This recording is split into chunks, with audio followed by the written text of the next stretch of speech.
মুখলা সেই আমি মায়ার অধীন हरि हरि महादेव हरि हरि महादेव हरि हरि महादेव ও নারদ प्रभु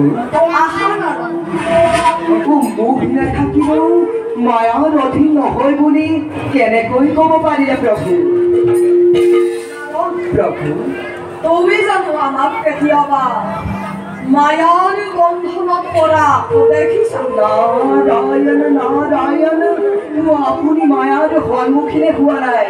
বন্ধনত আকৌ পৰিব কেনেকৈ প্ৰভু নাৰায়ণ নাৰায়ণ তুমি কাৰ মায়াৰ কথা কৈছা নাৰদ নারায়ণ নারায়ণ নারায়ণ নারায়ণ নারদ বিষ্ণুর মায়ের কথা কইছি প্রভু বিষ্ণুর মায়া হয় প্রভু যে নারায়ণ রূপী বিষ্ণুয়ে মোহিনী রূপ ধরি অকুলক অমৃত পানর পরে বঞ্চিত করিলে এই মায়াময় মোহিনী রূপ যেন আপনি দেখিছে প্রভু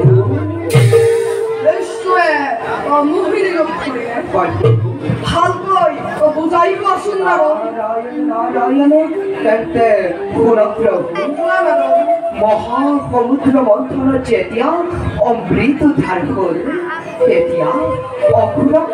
অমৃত পানৰ পৰা বঞ্চিত কৰিবৰ বাবে নাৰায়ণে মায়াময় মোহিনী ৰূপ কৰিলে ধাৰণ আৰু সেই ৰূপত ভুল গৈ থাকোঁতেই আৰু সেই ৰূপত ভুল গৈ থাকোঁতেই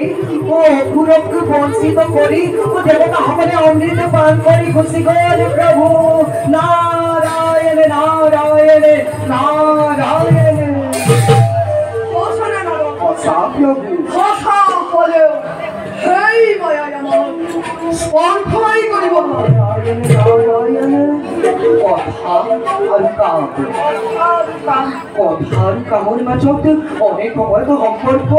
নাথাকিবও পাৰে প্ৰভু নাৰায়ণ নাৰায়ণ আমি আমি কাম দেব ভস্মকাৰী নাৰায়ণ নাৰায়ণ বিষ্ণুৰ মায়াই আমাক একো কৰিব নোৱাৰে নাৰায়ণ মই আজি এই নাৰায়ণৰ কথা লৈ গ'ল প্ৰভু অকণো বিচলিত নকৰি তেওঁৰ সেই মায়াময় কৰিন্দৰ নাৰায়ণ নাৰায়ণ আৰু আমিও সেই ক্ষণলৈ আনন্দ মনেৰে বাচ্চাম প্ৰভু বাৰু প্ৰভু আমি এবে বিদায় হে মাগিছো নাৰায়ণ নাৰায়ণ নাৰায়ণ